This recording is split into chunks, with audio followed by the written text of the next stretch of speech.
And it's official. I am close to the end. I'm in the final stretches. That's right. That's right. Over 50 hours of fasting in this week's 72-hour fast as we move towards the final stretch. And as I was going through this process, I started to wonder, hey, maybe I should end the fast early. And sometimes, as we're going through a fast, regardless of the length of time, we get to the end, we get close to the end, and our brain starts creating those scenarios, starts creating that story. Oh, maybe we should end it early. Oh, the family is eating. As a matter of fact, we were. I was when I came home, I was smelling the stuff that my wife was making in the kitchen, and I was tempted, y'all. And so I thought, how do I get through this process? And one of the things that I do is I start to begin thinking about the benefits of fasting. What are the things that I'm seeing? What's my why? And we've talked about that before. And so now we're going to talk about what are some of the benefits that we get from fasting. As we're sitting in this space and we may be tempted to break the fast early or to come off of the plan, I want to give you some thoughts to go through as you're thinking about what we're doing in fasting. Hey, if you're new to me, I'm Dr. Dwain Woode. That's Wood with an E. The E stands for endocrinology. Here on the channel, I educate, I empower, and I encourage you to take charge of your health and your life, avoid complications, and go to the next level. And in this year, new year, new you. I'm talking to adults with type 2 diabetes who want to put their diabetes in remission, who want to get off medications and improve their metabolic health. If you're new to me, go ahead and put new in the comments because I'd love to welcome you with a hand clap and some music and let you know that we are happy. We're glad that you are here. If you do have questions, go ahead and put them in the comments, in the chat as we move through the show, through this episode of the show, and we'd be glad to get to those so that we can answer them for you. Welcome, whatever platform you are on right now, wherever you find yourself, whether it's Instagram or Twitch or LinkedIn, YouTube, and of course here on here on YouTube and on Facebook as well. Glad that you are joining us. As you know how we do, I've got my monitors that we'll take a look at here. I've got my glucose monitors that we'll take a look at, also looking at my ketones. And then right down below, you see that is my Dexcom Clarity report that we will take a look at in just a little while to see what's been going on with my blood sugars. If you've been following us, you know that we've been doing several things in this space. We'll come back and we'll talk about the overall for what we're doing tonight and why we're doing tonight. But if you've not gone yet to our YouTube channel and watched the last several shows that we've done on what's called the COPE model, COPE. This is what we're using to help us through those times when our amygdala, that is that basal brain, gets hijacked and we're in the intensity of an emotion, something that's just happened, some conversation, some feeling that we're having, and we're being tempted to eat, right, as a buffering behavior. We're tempted to eat some food, get some stuff, and we want to cope with it, COPE, rather than buffer, right? And so make sure you get back and watch those. And we've created a playlist that has all of, well, that has the episodes of the COPE model along with the episodes of the heat model. Because remember, the heat model is what we are saying, those things that are pushing us off of our meal plan, right? So that is the playlist that's there, how to deal with emotional eating. Make sure you go back and watch through those shows. All right, so that's what we have on the channel, and of course we are here talking in this space about our fasting. Let me hop over. I do see some of our community members that are out there, so let me say hi. I see Steve is saying hello. Let me let's grab this one. Yeah, how about that? Yeah, let's do this one. So Steve is saying hello, and then Jennifer saying, "Hey, Steve, glad that you are both here." Let me see. Can I do? Maybe I could make those. There we go. Make that bigger. Boom. There we go. So we could see those.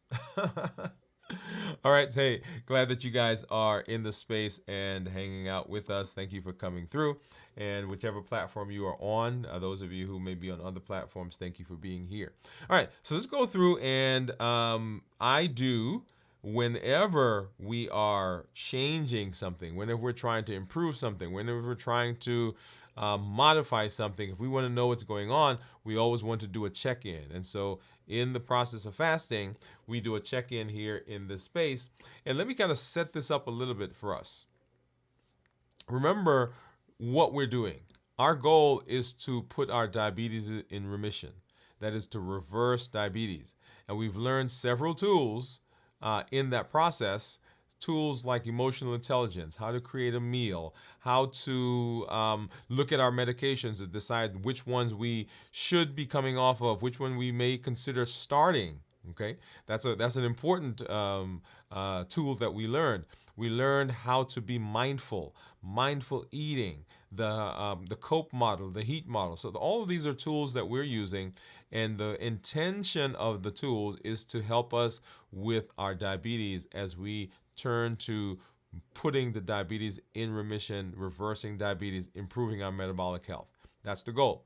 And one of the most powerful tools that we've learned is fasting, right? Whether you're doing 12 and 12 or 16 and 8 or 5 and 2, one meal a day, alternate day fasting, or extended fasting, as we've been doing here on the channel, you can get the benefits of fasting.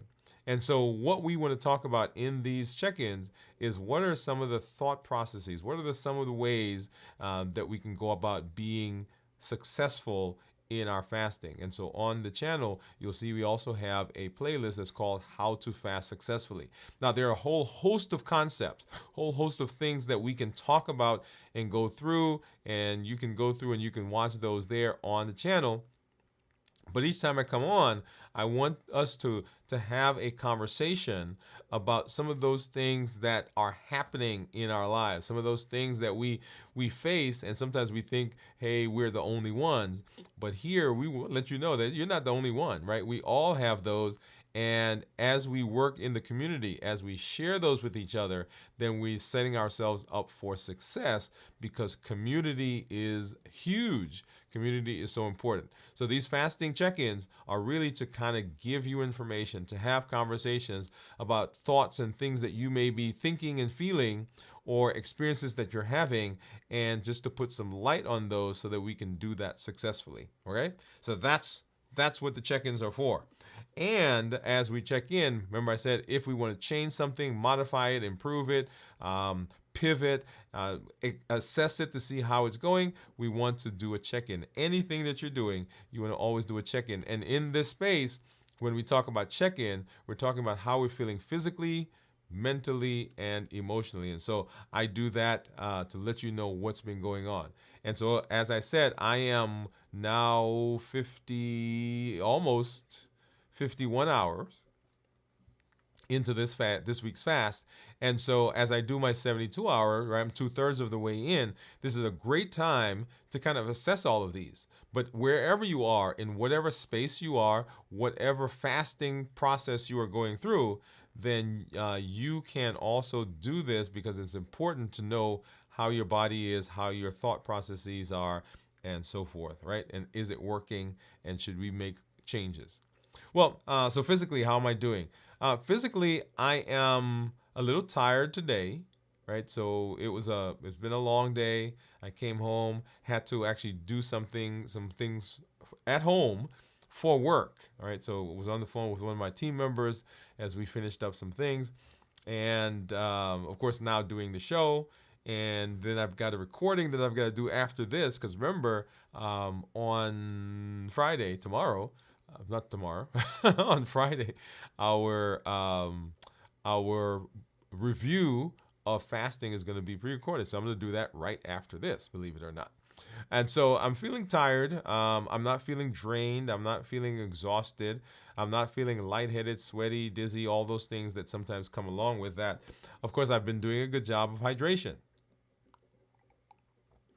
because I know for a fact that when I don't do a good job of hydration, then I run into all kinds of difficulties, all kinds of problems, and I feel weaker. I feel lightheaded. And if you guys remember, go back to some of the shows where I did check-ins, and you'll see some of those. But right now, feeling tired, but I'm not feeling drained, and that is usually the distinction. That's the distinction I want to make. That I'm tired from not resting, but I'm not drained because my energies are depleted because of the fasting.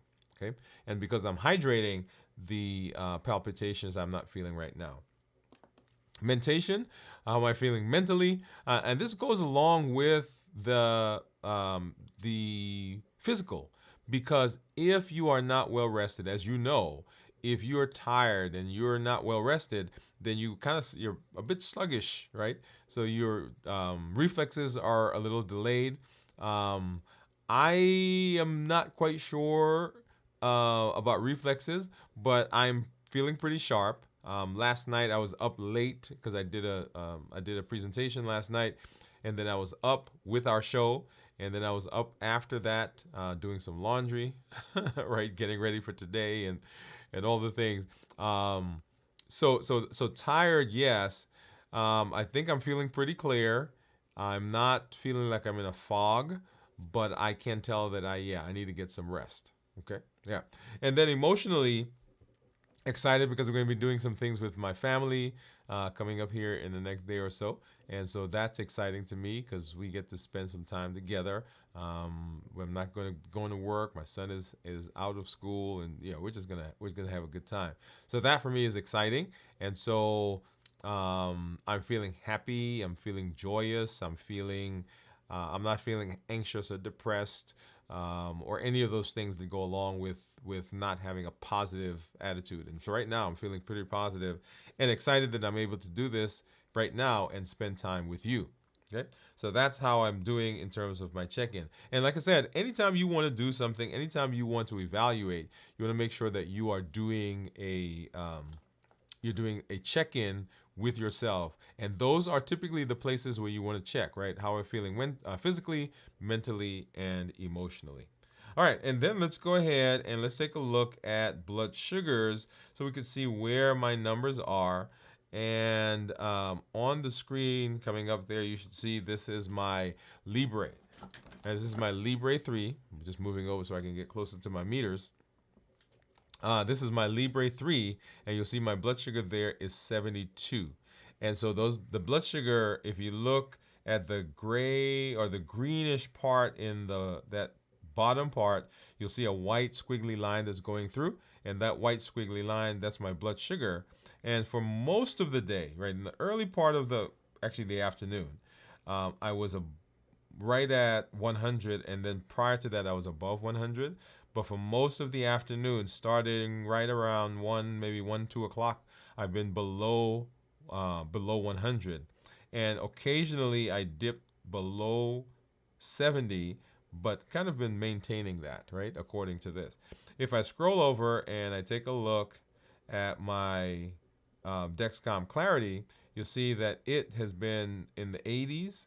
And if I change that to a 12-hour view, because right now I'm looking at 24-hour, you'll see kind of a similar pattern.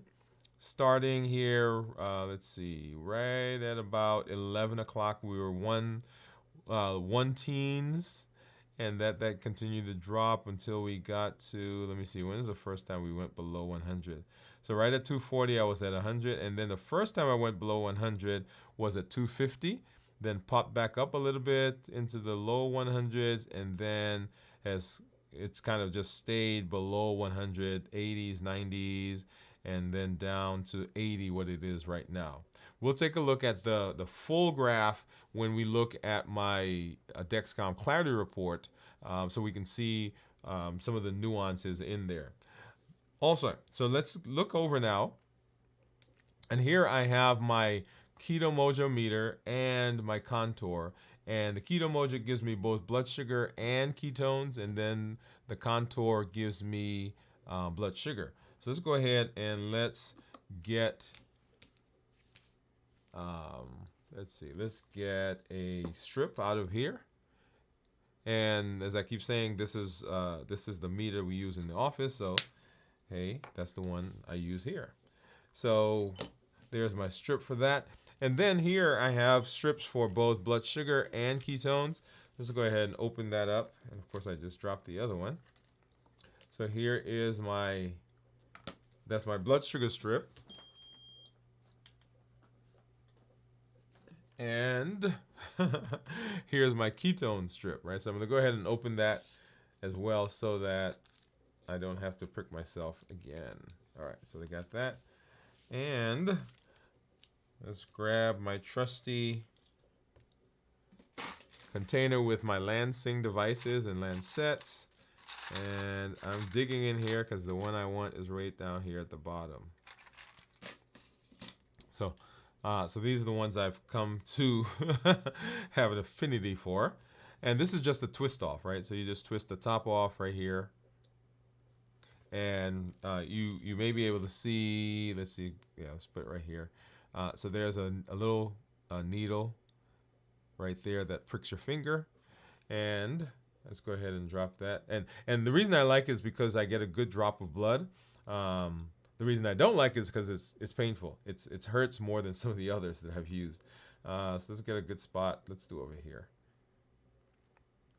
And I don't use the Lansing device that comes with it. I just take it and I poke my finger, and I think that probably got me a good drop. Let's see. Okay, yeah, that's good enough. All right, and let's get a drop for the contour. And you'll see my blood sugar 90 according to the Keto Mojo. And while that's doing, I'm going to go ahead and keep milking this. So 84 according to the contour. And on the screen, you'll see that my Dexcom says that right now I'm 80. I'm going to go ahead and pull this one out and get my ketone strip in there before the blood dries. And go ahead and get that started. There we are. Okay.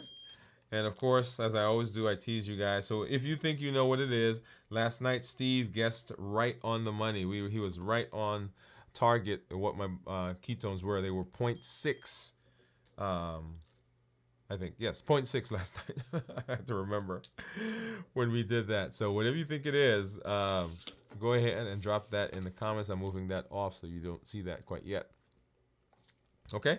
All right, and so let's hop into our conversation. So 50 hours, right? The home stretch, as you heard me saying, got home, and I have been actually thinking more about food today.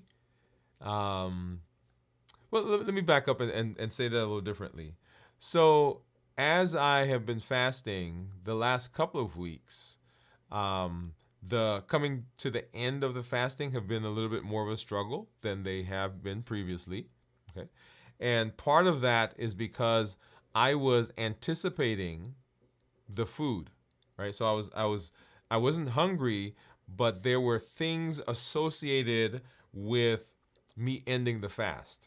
Okay. So whether it was somebody that brought something to the office that I now had and I was anticipating eating it when I ended the fast, or like last week, I was actually cooking for a function, right? So I was making some food for the function, and I had to delay my cooking it because I knew if I cooked it earlier in the fast, then I would want to taste it and all the things that go along with that. So I delayed it until closer to the end of the fast. But as I was getting towards the end of the fast, I was anticipating that, okay, I'm going to be cooking, and the dish I was making, curry chicken, and I actually make a pretty good curry chicken. At least I like it. Actually, no. Last week it was jerk chicken. The week before it was curry chicken. So so I was making jerk chicken, and I was just anticipating, there was some new things I was going to do with it, and the flavor and the taste and da da da. And so as I was coming into the end of the fast, I was beginning to think more about it. This week, it was even more pronounced, even though I'm not cooking this week, and nobody brought anything. Well, they did bring something yesterday. There's these cookies, the hump cookies is what I call them. I'm not going to tell you where they're from because some of you will run out and get them. but they're in the office on the refrigerator.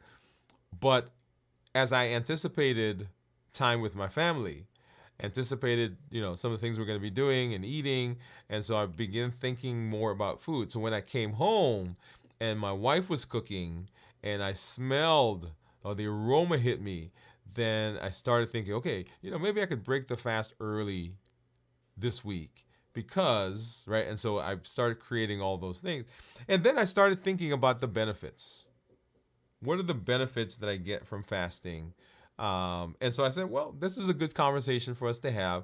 And we've talked about benefits of fasting before, but let's hop through. Let's go through and let's spend some more time doing that.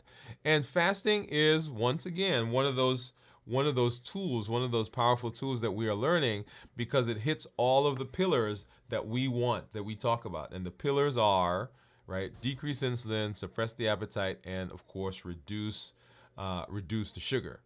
So those are the pillars. But what are other benefits that we get from fasting? Right. So we want to talk about several groups of benefits. Number one, we get some metabolic benefits. Metabolic benefits. And what does that mean? So metabolism has to do with how the body functions, how the body works. And we've talked about metabolic diseases like diabetes is the prototypic metabolic disease. And so what are some of the metabolic benefits that we get? Well, number one, you'll see there improved insulin sensitivity.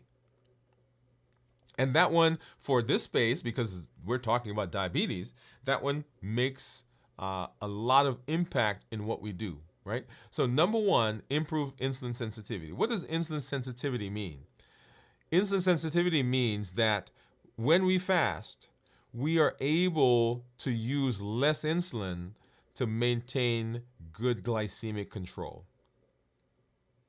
When we talk about insulin resistance, which is what everybody says when it comes to diabetes, right? Type 2 diabetes is an insulin resistant disease. I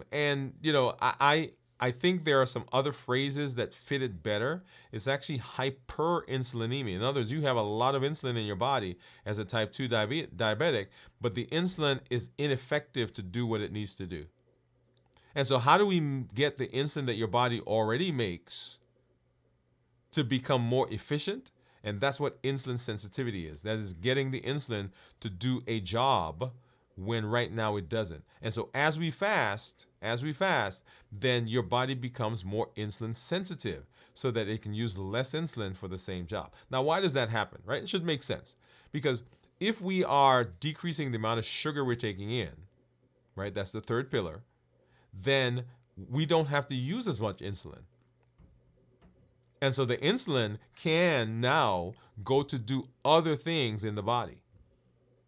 Because we're not putting in that much sugar, then the insulin that I have on board can go deal with other blood sugar issues that are in the system because it's not getting it from the outside. Make sense? And if I am reducing my appetite, that means I'm not craving those highly processed, high carb, high sugary things. And so I'm not craving it, so I don't eat it. If I don't eat it, then my blood sugar goes down. If my blood sugar goes down, then I don't have to use as much insulin. So insulin sensitivity. Right? The other thing is fat loss and weight management. And this one is the huge thing that we all talk about. And this is because what we're doing is we're switching over from burning carbs, we're switching over to burning fat. And so as the body is using up the carbohydrates, the stores that you have, the sugar that you have, then it has to turn to something else for energy. And the next thing that's available is what's in the fat cells. And so the body begins breaking that down. And so what we have is we have weight loss. Weight management, another phrase, right? So let's go back. Let's bump back up to the first idea of insulin sensitivity. Well, how does that also play now into my weight management? Well, if my insulin is lower, then my appetite is not stimulated. If the appetite is not stimulated, then I don't eat. If I don't eat, then I am actually now telling the body, in order for you to get energy, you've got to go get some of the stored energy that I have, and you've got to use that now to function.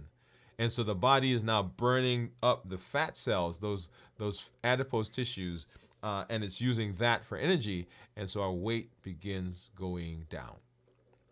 Also, because insulin is lower, because I don't have to use as much, then the signal that insulin sends out to store energy, that is weight gain, is not there. So that system now gets changed from storage to burning, right? So fat loss and weight management. And then the other metabolic, and there are several other metabolic issues that we can deal with, but these are some of the top ones. It boosts our human growth hormone. So growth hormone is that hormone that helps to maintain muscle mass and energy. And we did a show in check-in last night on muscles and fasting. Muscles and fasting. So human growth hormone is the hormone that helps us preserve the muscle mass. And so when we're fasting, one of the metabolic benefits is that we have increased human growth hormone, or growth hormone, take the human off of it. So growth hormone, we have increased growth hormone, and as a result, we get more metabolically active muscles. And metabolically active muscles burn more calories than muscles that are not metabolically active. Right? So muscles that are exercising burn more calories than muscles that are not. So if you're sitting around on the couch, yes, you're burning some energy because the muscles need energy. But if you're in the gym, if you're on a treadmill, if you're walking down the street, right? If you're jogging, if you're swimming, if you're playing tennis or golf or basketball or handball for my people from New York, or racquetball, any of those things, then those muscles are burning energy. And exercising muscles, particularly if you're doing strength training, long after you end the activity, then those muscles are still metabolically active, and they're burning calories. Right? So that's one of the reasons that I tell people, when you're exercising, you need to mix it up. So yes, do the aerobic, but also do some strength training exercises in there, right? Because you get those metabolically active muscles. So metabolic benefits of fasting. The other group is cellular and longevity benefits. So here's where autophagy comes in, right? So we talk about autophagy all the time. So autophagy, eating self-eating.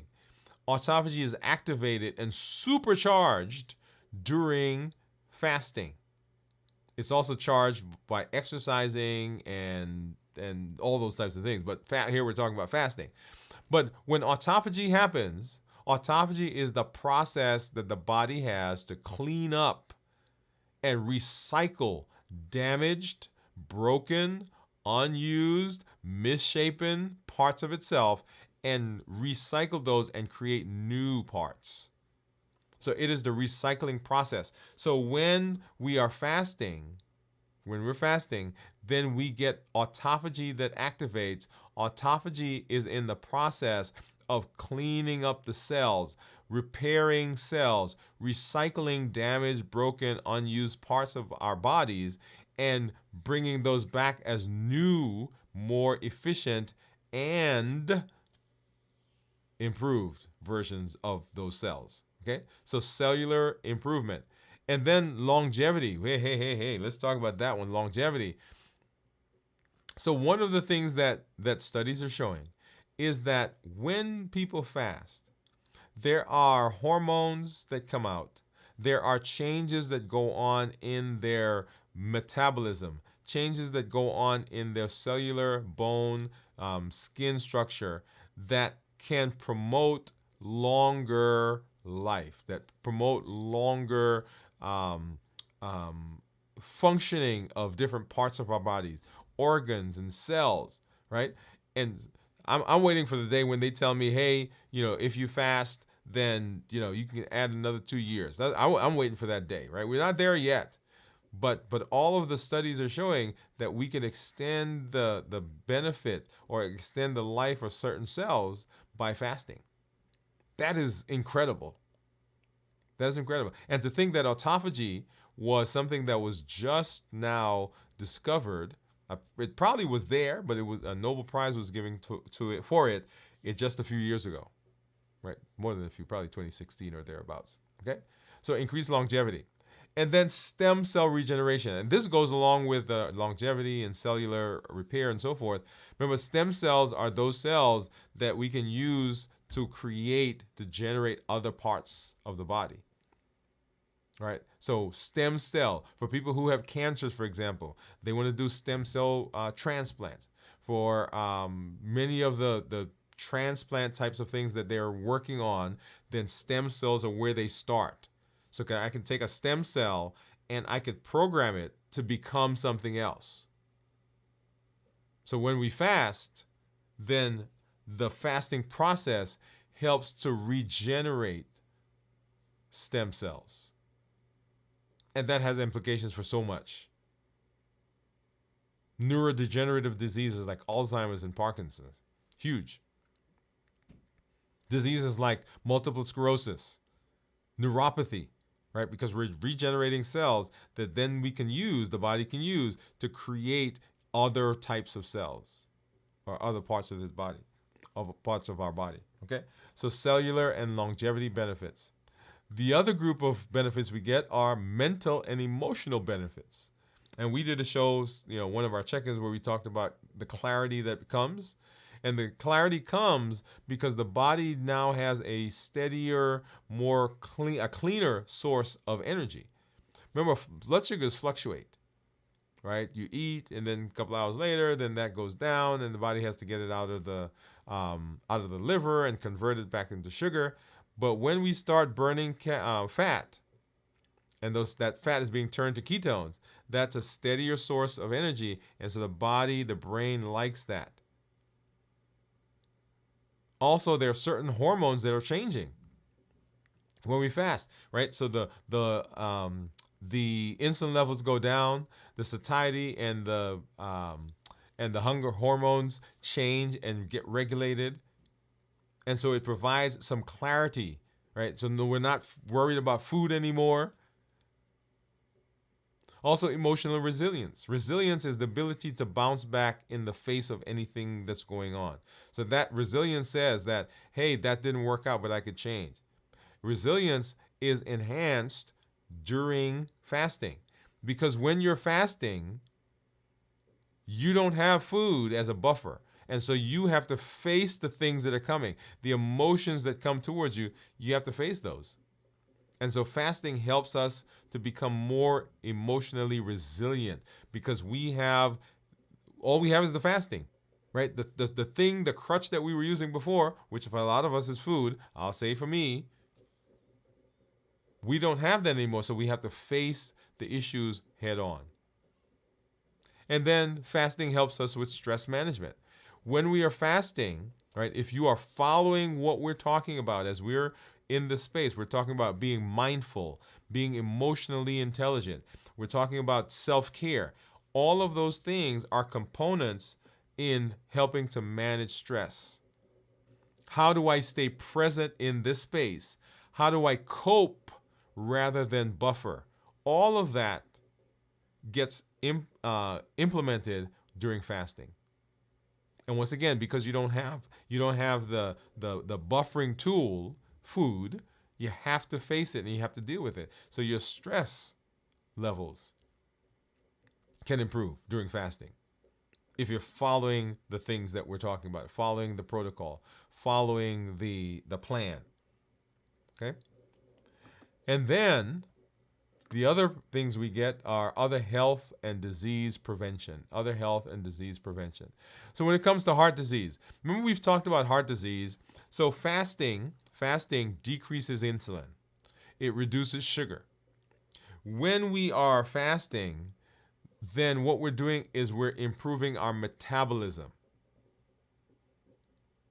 Remember, high insulin can cause our blood vessels to be less compliant, less flexible. that leads to high blood pressure. When our liver gets full, right, because the insulin is trying to pack it, it's a storage hormone. But when insulin goes down, then we're not trying to push all that stuff into the liver, and so our cholesterol levels improve. Right, because the liver's full. I guess let me say that. The liver's full, and so the body now is trying to shuffle that off somewhere else. But because our insulin level has gone down, because we've reduced sugar, then we're not packing the liver. And so the liver now has capacity to take in some of those other components that would show up as cholesterol. Another benefit we get is diabetes management. Right? Diabetes management. When we're fasting, our blood sugar levels go down. And you saw here for me, as I've been fasting, my blood sugar levels have gone down. And as blood sugars go down, the amount of insulin my body has to produce goes down. And so I become insulin sensitive. So fasting itself, by itself, if done correctly, can help you reverse diabetes. I want you to think about the pillars. Think about the pillars. Decrease insulin, suppress appetite, reduce sugar. If those three things are done, then that is what we get. Or the reversing diabetes is what we get. And so being able to be in that space. So improve diabetes management. And then cancer prevention. And this goes back to autophagy, decreasing inflammation, all the processes that the body has. So what the cells do when autophagy starts, the body goes out and it finds those cells that don't belong.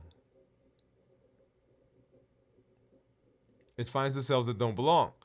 And it gobbles them up, and I think I've used the illustration of Pac-Man, Mr. and Mrs. Pac-Man back in the day.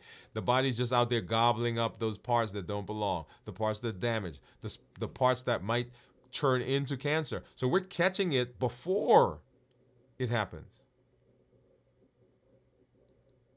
And there's some studies that show that when we fast, it preps our bodies to have better results, better effects, better changes as a result of chemotherapy. For those people who have cancer that are being treated, when they fast, the chemotherapy, the treatment, the cancer treatment that they're getting is enhanced and they do better.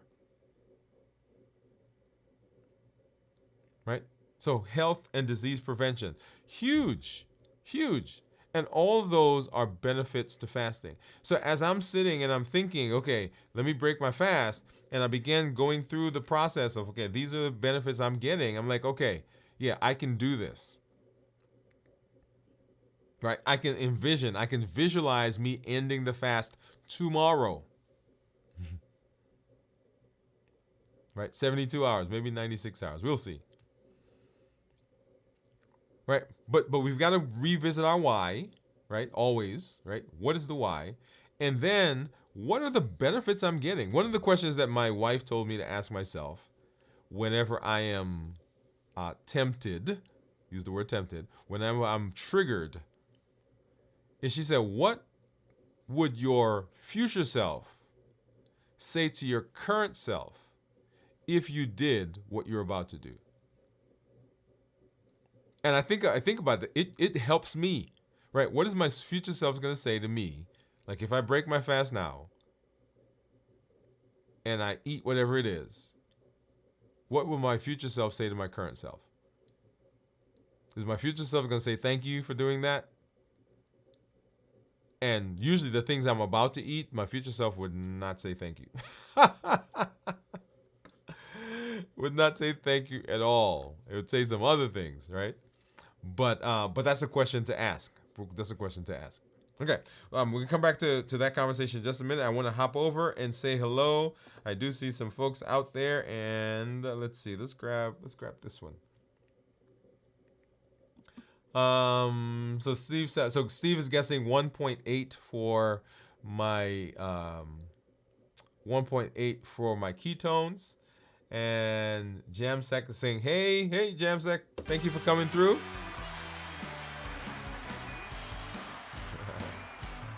And Jamsek is over on Twitch. You guys will see that's the Twitch logo. And of course, Steve and Jennifer are over here on YouTube. Yeah, so for all my Twitch folks, thank you for coming through and hanging out with us. I'm glad that you are here as well. Okay, so yeah, so back to this. So as we are moving through the space of fasting, the heat model gives us the triggers, right? Habits, emotions, access, and taste. And to combat those, we've been using the COPE model, right? So COP, clarify, observe, pause, process, pick, and execute. But in all of those components, C, O, P, and E, within all of those is built in at the beginning a pause. And the pause is a crucial step. And we're going to come back and we're actually going to spend an entire show, maybe a couple of shows, talking about pausing and what that means and how it works and all that. But pausing is that moment when we interrupt the automatic process of having something happen and then go directly to buffering. There's a split moment right in there that allows us to allow the prefrontal cortex to come back into play. And this is, I was telling somebody this just today, and we've talked about it here. So most people think when on the shows they're doing those paddles, when somebody's down and they put it on the chest and they go, right, and charge it up to 360. Most people think that we're stopping or we're starting the heart, that we're jump starting the heart. That's not actually what we're doing. We're actually stopping the heart. We are stopping the cells because what we want to happen is we want the cells that are supposed to be in charge, we want them to restart and to take over. Because right now everything is like going haywire. And so the pause that we do, right? Like I was coming home and I smelled it and I thought to myself, okay, let me pause. Take a breath. Okay, what are the benefits? Now notice what happened. Once I paused, then I picked a new thing, a new way of dealing with what was going on other than eating. Okay, what are the ways, what are the benefits I'm getting? And once I went down that path, it was easier for me to say, okay, yeah, I'm continuing the fast. So that pause is so important. Okay, so we gotta pause. All right. So let's go ahead and let's take a look at my monitor, and not my monitor, but my report. Let's hop over there and let's pull that back up. Here we go. And so here is my this is my Dexcom Clarity report, and you'll see there that, and let me get my mouse up so that you guys can see as I'm pointing. There we go. And you'll see there that my average blood sugar over the last 2 weeks is 130. My time in range is 84%. Target being 70 to 180. And my glucose management indicator is 6.4. So if I were to get an A1C, now, based on these numbers, my estimated A1C is a 6.4. Remember that glucose management indicator is an estimated number, okay? So it can be a little different from what you actually get when you get an A1C. If I change this to a 14-day look, sorry, not 14, but a 90-day, so 3 months, my average blood sugar is 134. I'm in target 87% of the time. Same target range, 70 to 180. My glucose management is a tenth of a point higher at 6.5. So if I were to get an A1C based on this number, then it would be a 6.5, or it estimated to be an A1 6.5.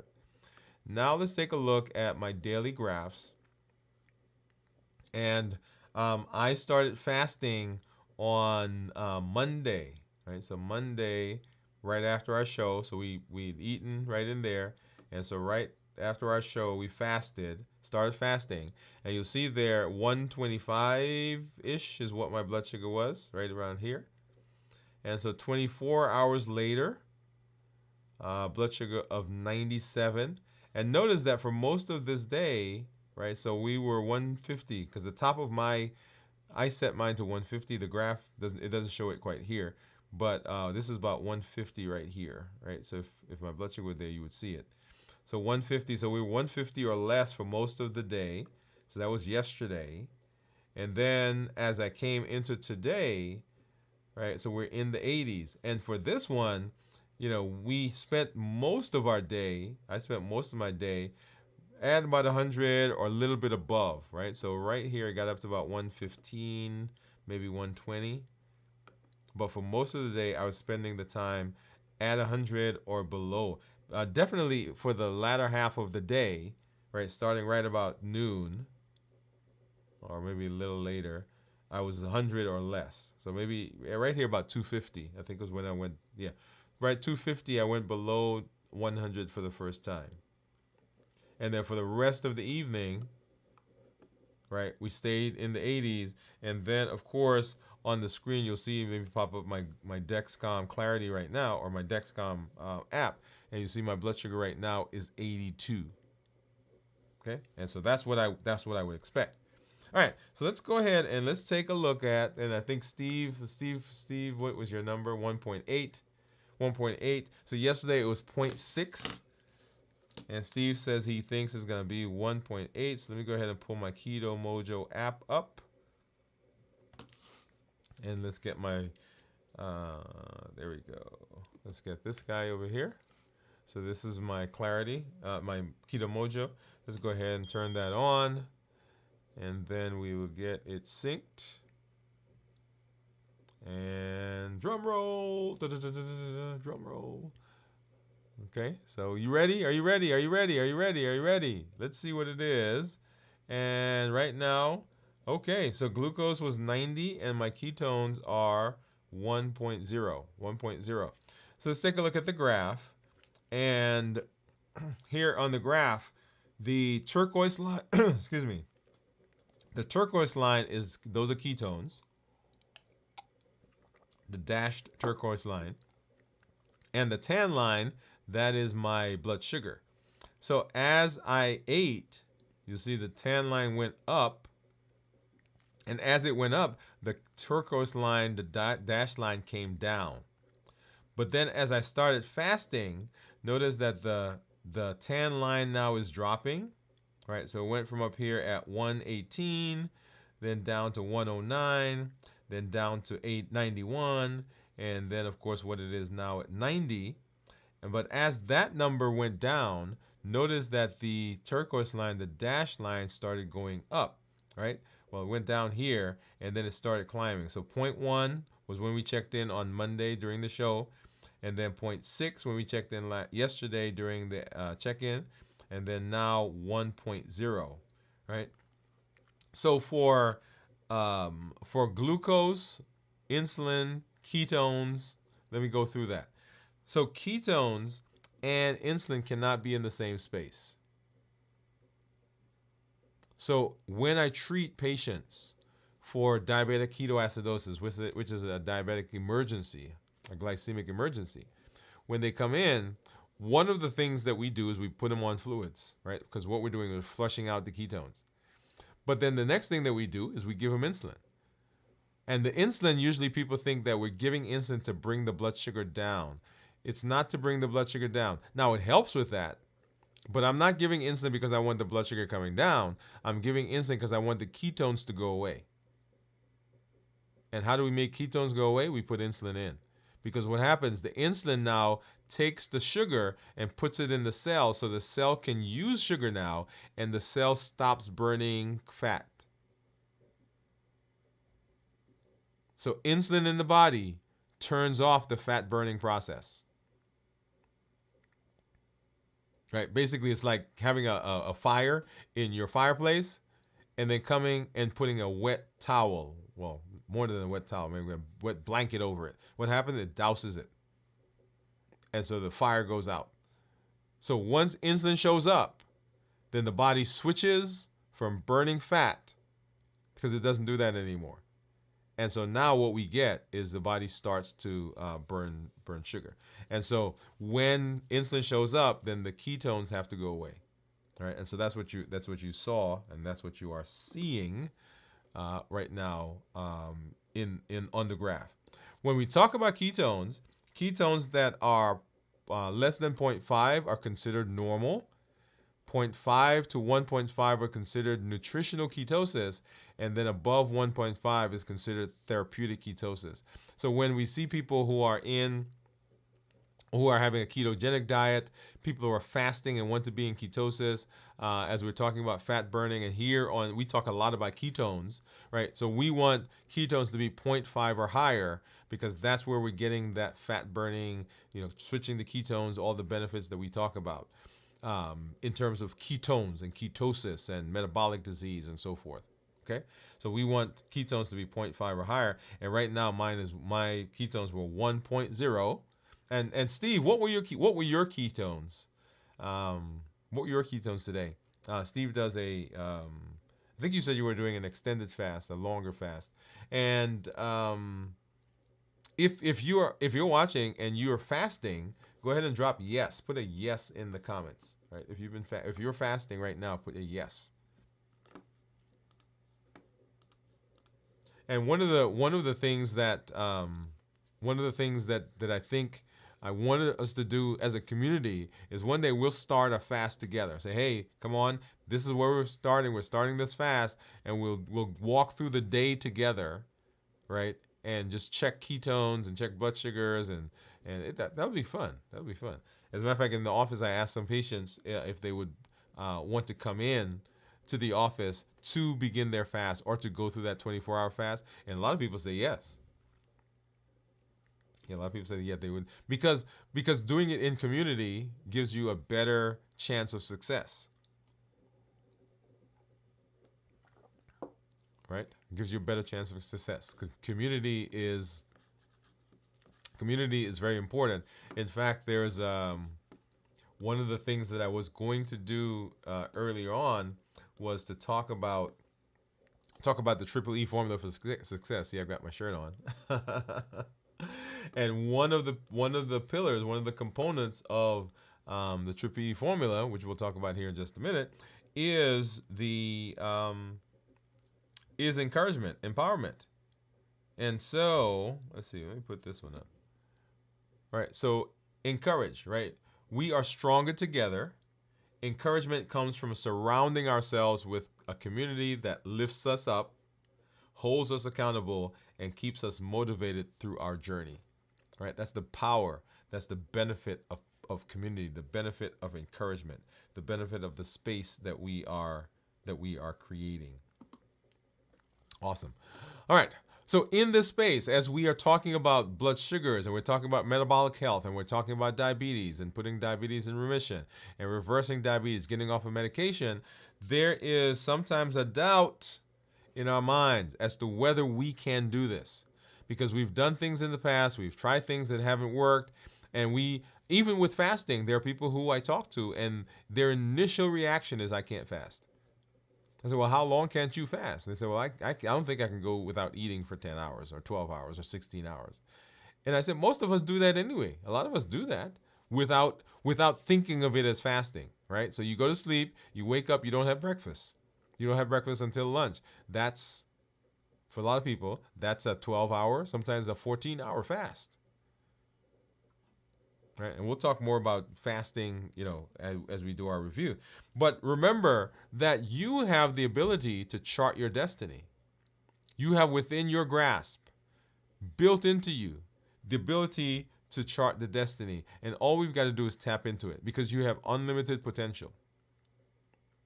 Your potential, the abilities that you have, are unlimited. And so you can make a change right now to set the course for the future. The past is done. We can't do anything about it. It is what it is. You may have made some decisions, some choices that, yeah, you look back now. I look back now like, man, that probably was not the best idea. But from this moment, we can make a change. We can make a change to improve our destiny, improve our future. And we do that with the Triple E formula for success. We empower us, right, with tools. We encourage us with community. And we educate us with the shows that we do. And that's the Triple E formula for success. Education, empowerment, and encouragement. Education through the shows, education through the podcast, education through the blogs, the conversations that we have, empowerment with the tools that we learn, and lots of tools that we're learning. One of them right now we're using is fasting. And then encouragement through the community that we are part of. Just like I said, we are stronger together. We're stronger together. And that comes from the Triple E formula for success. Remember, there are some things that push us in a direction to eat, to get off of our plan, to get derailed, as some people say. Don't like that phrase, but we use it. Right? So habits, the routines that we've gotten into, that we just eat because, not because we're hungry, but eat because that is what we do. We eat because that's everybody's eating right now. It's lunchtime. Somebody comes over and we hang out together and we eat and we, all those things are routines. They're not having anything to do with hunger. And we eat because of emotions. When we're too tired, too bored, too frustrated, too mad, too depressed, all of those emotions will push through our thoughts and our decisions to not eat. And we go back to buffering behavior. And then we eat because of access. We just have things around us. And I try not to keep a lot of stuff around me. I've got some 4 jars of peanuts that I bought last week, as you guys saw one of the check-ins. And actually, that's been good, right? So I have not been eating them like crazy. And that is one thing I'm learning. So if it's cashews or almonds, they would have been gone. But peanuts, I like them, but it's not quite the same. Okay? I think the almonds are like crunchier, more crunchy. So anyway, so access. And then we eat because of taste. The perfect combination of sugar, salt, and fat, the bliss point. When the manufacturer creates that product, they create it in a way so that when you eat it, you can't just have one. You got to go back and get more. Most of us don't eat one cookie. We eat 2 cookies or 3 cookies. We eat the whole sleeve. We eat crackers. We eat cheese. All right, God forbid, when I get some cheese, the little pack, there are 11 slices. Why would you put 11 slices in a pack of cheese, by the way? That's a whole nother conversation. All right, so why not 10 or 12? Why 11? Where does it get 11 from? Anyway, sorry. So if you're out there, can you put another slice or take one away? But when I get the pack of cheese, the slices, like I go get one, and I come back in here, and then it seems like half an hour later, I go and I get one. And I'm not getting one, I'm getting 2, right? Because my brain says, hey, if you get 2, it's going to be easier. You just eat it and be done. And before I know it, like I'm halfway through the pack of cheese. And then I eat 1 and 2 at a time. And then there's always that. That's why I'm peeved about the 1, because there's always that one single slice left. Either there should be no slice left, or you should have 2 slices. So you go, good. Anyway, sorry. Right? We eat because of taste. Remember, we're not chasing the food. We're chasing what the food does for us. We're chasing the position it puts us, the memories that it brings back. We're chasing the mood, the mindset that it seems to bring, that temporary relief that it seems to give us. So that's what we're chasing, not the food itself. And I know you like whatever you like, but it's doing something for you. That's why it's so hard, because it's providing some benefit. And then remember our pillars for reversing diabetes. We decrease insulin, we suppress appetite, and we reduce sugar. If we do those 3 things, and if we do them consistently, if we do them over time, then diabetes improves. Diabetes, metabolic disease gets better, and we can reverse diabetes. Come on now, come on, right? Reversing diabetes. So that's what we're doing here on this platform. And then our call to action is this. When you get here, Join the challenges. Don't let them just be things that you see or you do or you listen to, sorry, but make sure that you are doing them. When you hear it, when it's on a piece of paper, that's all it is. It's on a piece of paper. But it doesn't take life until you activate it. Once you start doing something, once you start get into the action of doing it, then it takes life. Number two, when you come, tell your story, share your story. Like Steve just said, I think he said that this morning his ketones were 2.5, and no, sorry, it's 2.5 now, and then this morning it was 1.7 as he checked it during the show. So share your story.